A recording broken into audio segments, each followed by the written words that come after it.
नमस्कार, मैं हूं साहिल कुमार। आर्यभट्ट टाइम्स देखना शुरू कर दिया है आपने। आपको बता दें कि जिस प्रकार से दिलीप जायसवाल ने तेजस्वी यादव को मुंहतोड़ जवाब दिया है, उसको लेकर के जो है अब हंगामा हो रहा है। आपको बता दें कि जिस प्रकार से तेजस्वी यादव ने कहा था कि नीतीश कुमार की बढ़ती उम्र के साथ वो उनकी मानसिक संतुलन जो है थोड़ी सी खराब हो रही है, उसको लेकर के जो है दिलीप जायसवाल ने उनको करारा जवाब दिया है। जरा क्या कुछ कह रहे हैं दिलीप जायसवाल, पहले आप लोग को वीडियो सुनिए।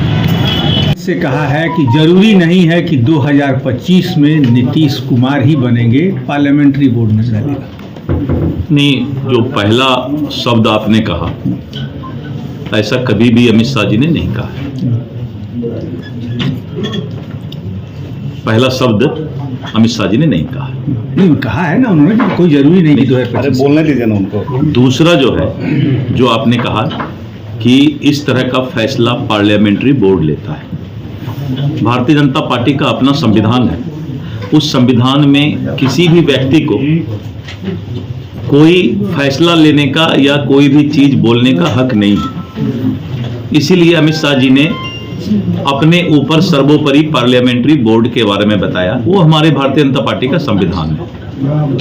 लेकिन सवाल सर इसलिए उठ रहा है कि जब से नीतीश जी वापस आए हैं इस गठबंधन में, और खास तौर पर लोकसभा चुनाव के बाद, कोई भी नेता हो, प्रधानमंत्री हो, गृह मंत्री हो, आप लोग हो, सभी लोग कहते हैं कि 2025 में भी नीतीश कुमार के ही चेहरे पर चुनाव लड़ा जाएगा, वही मुख्यमंत्री बनेंगे। लेकिन इस पर इसलिए सवाल उठ रहे हैं कि जो बॉडी लैंग्वेज थी या जो उन्होंने पॉज लेकर बोला, तो क्या स्पष्ट है कि 2025 में भी नीतीश कुमार के ही चेहरे पर चुनाव लड़ेंगे? एकदम नीतीश कुमार जी के चेहरे पर ही चुनाव लड़ेंगे।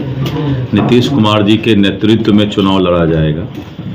लेकिन ये फैसला कोई दिलीप जायसवाल, सम्राट चौधरी, विजय सिन्हा नहीं लेते हैं। ये फैसला तो केंद्र के स्तर पर होता है। लेकिन हम लोग को जो पार्टी से सीधा निर्देश है, अध्यक्ष के नाते मैं सर्वोपरि हूं, तो अध्यक्ष के नाते हमको जो सीधा निर्देश है वो निर्देश है कि नीतीश कुमार जी के नेतृत्व में हम 2025 का चुनाव लड़ेंगे। सर एक और सवाल है कि चुनावी मोड में बिहार आ चुका है, मुख्यमंत्री यात्रा पर निकलने वाले हैं, तेजस्वी जी निकले हैं, और लगातार देखा जा रहा है कि रेवड़ी वाली जो राजनीति है, चाहे वो बिजली बिल की बात हो, इसके अलावा वृद्धा पेंशन की बात हो, अब देखिए कि माई बहन योजना की भी बात वो कर रहे हैं। यानी जो झारखंड में जिस तरीके से महागठबंधन ने प्रदर्शन किया इन्हीं योजनाओं को आगे करके, क्या लग रहा है कि इन योजनाओं से आप लोग को फर्क पड़ेगा? देखिए, मैं बताता हूं, आप छत्तीसगढ़ के कुछ दिन पहले ही छत्तीसगढ़ में विधानसभा का चुनाव हुआ है। छत्तीसगढ़ के चुनाव को अगर याद कीजिए, मैं वहां प्रभारी था और करीब 3 महीना वहां मुझे अन्य विभिन्न जिलाओं में जाने का मौका मिला। भूपेश बघेल की कांग्रेस की और इंडी गठबंधन की वहां सरकार थी, और इसी तरह का लुभावना बातें करके भूपेश बघेल वहां सरकार चला रहे। और जब चुनाव का वक्त आया तो उन्होंने पूरे छत्तीसगढ़ और रायपुर में जो है फ्लैक्स और होर्डिंग लगा दिया कि हम महिलाओं के लिए ये करेंगे, हम केंदुपत्ता के लिए ये करेंगे, हम किसानों का कर्जा माफ करेंगे। लेकिन मतदाता इस बात को समझती है। आज तक जहां जहां भी इंडी गठबंधन ने इस तरह का वादा किया, उस वादा को उन्होंने निभाने के बदले धोखाधड़ी करने का काम किया। और यही कारण है कि जब हमने धान का समर्थन मूल्य वहां कहा 2100 देंगे, तो उन्होंने कहा हम 2300 देंगे। तो भाजपा आप बोले 2500 देंगे।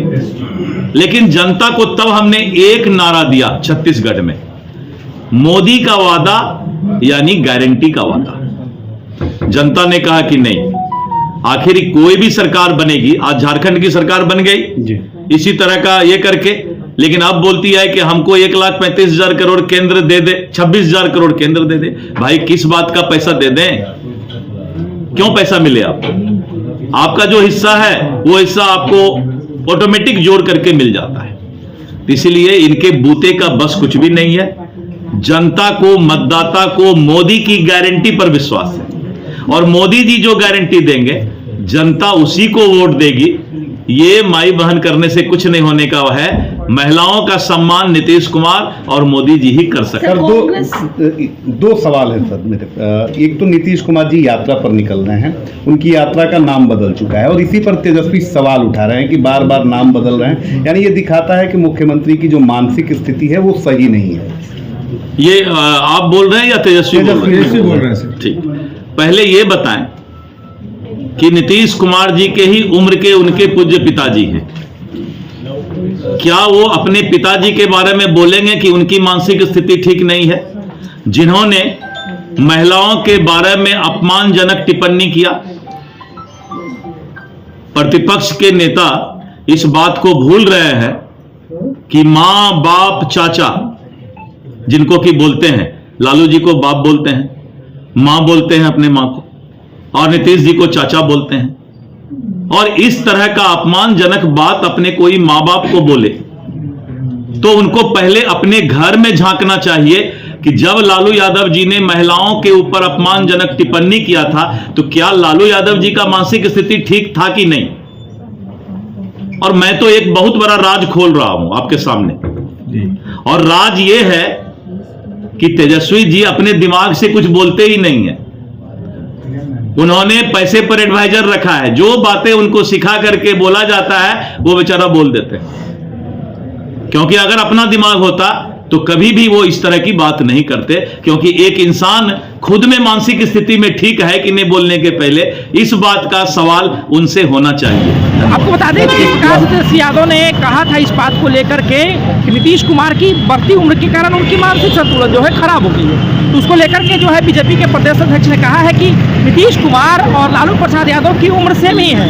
अगर आप नीतीश कुमार को चाचा मानते हैं, पिता समान मानते हैं, वो इस प्रकार की बात कर रहे थे, निंदनीय है। आपके पिताजी की भी आयु उतनी ही है जितना नीतीश कुमार की है। उसके बाद उन्होंने कहा है कि पार्लियामेंट्री बोर्ड का जो भी फैसला होता है उसे बड़े लोग लेते हैं, वो हम लोग किसी के अंदर नहीं होता है, और बीजेपी का एक अपना संविधान भी है। उसके बाद उन्होंने कहा है कि जिस प्रकार से प्रलोभन तेजस्वी यादव दे रहे हैं बिहार में, उसी प्रकार से जो है झारखंड में भी दिया गया था, और अब झारखंड के सत्ता वाले कहते हैं कि अगर हमें केंद्र सरकार इतने पैसे दे दे तो हम अपनी योजना को सफल कर ले। और जिस प्रकार से छत्तीसगढ़ में जो है प्रलोभन देने के बाद भी जो है बीजेपी की सरकार बनी, ये बताती है कि जनता बीजेपी के साथ है। तो इस प्रकार के वक्तव्य के साथ हमारे साथ जो है डॉक्टर दिलीप जायसवाल बने हुए थे। साहिल कुमार के साथ आप आर्यावर्त टाइम्स।